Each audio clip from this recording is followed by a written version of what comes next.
Assalamualaikum warahmatullahi wabarakatuh. Perkenalkan, saya Zorifah Manfatia, NIM 2105038 TLM 2A. Jadi di sini saya akan menjelaskan bagaimana cara penggunaan logika if, or, dan logika if and. Sebelum itu saya akan menjelaskan perbedaan dari logika if and dan logika if or. Logika if and digunakan untuk ketika seluruh nilai harus memenuhi syarat. Pada logika if or, syaratnya yaitu jika digunakan salah satu nilai memenuhi syarat.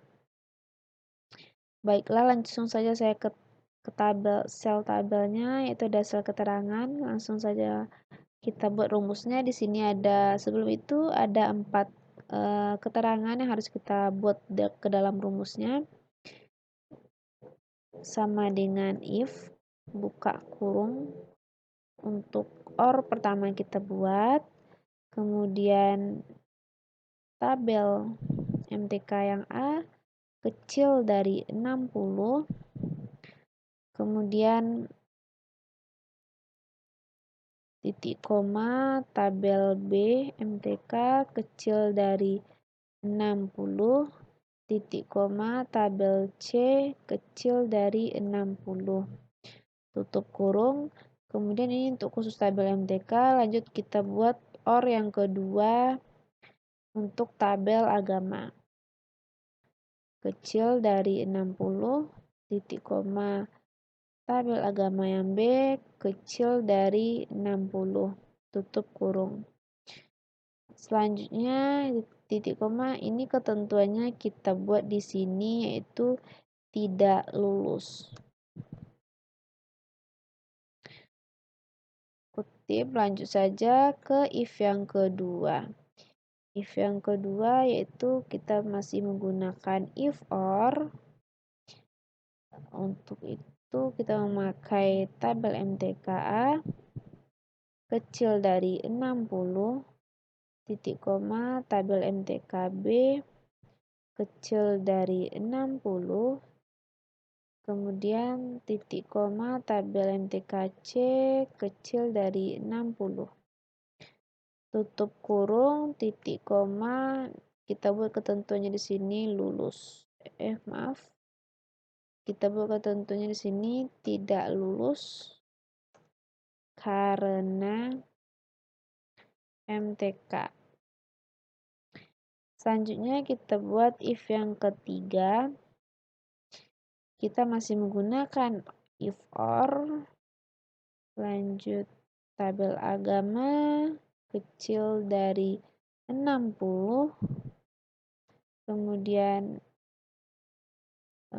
titik koma tabel agama B kecil dari 60, tutup kurung, kemudian titik koma, ketentuannya di sini adalah tidak lulus karena agama. Kutip lagi, maaf.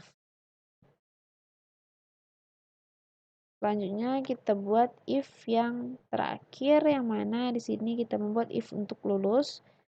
Jadi kita menggunakan if and. Buka kurung untuk tabel MTKA besar dari 59, titik koma tabel MTKB besar dari 59, titik koma tabel MTKC besar dari 59, kemudian titik koma tabel MTK tabel agama A besar dari 59, titik koma tabel agama B besar dari 59, tutup kurung. Kita buat di sininya ketentuannya itu ada lulus, tutup kurung sebanyak 4 kali karena if-nya ada 4. Selanjutnya kita enter. Di sini ditulislah keterangan lulus karena nilai semuanya 100 ya di atasnya. Kalau misalkan kita buat di sini nilainya 50, maka tertulis tidak lulus karena MTK. Jika kita ganti nilai agama menjadi 0, maka tidak lulus karena agama. Jika kita ganti semua nilai menjadi 30, 20, 45, kemudian 50 misalnya. Ternyata di sini ada keterangannya tidak lulus. Baiklah, itu keterangan yang telah dimasukkan ke dalam rumus. Baiklah, sekian dari penjelasan saya. Jika ada kata-kata yang salah, mohon dimaafkan. Assalamualaikum warahmatullahi wabarakatuh.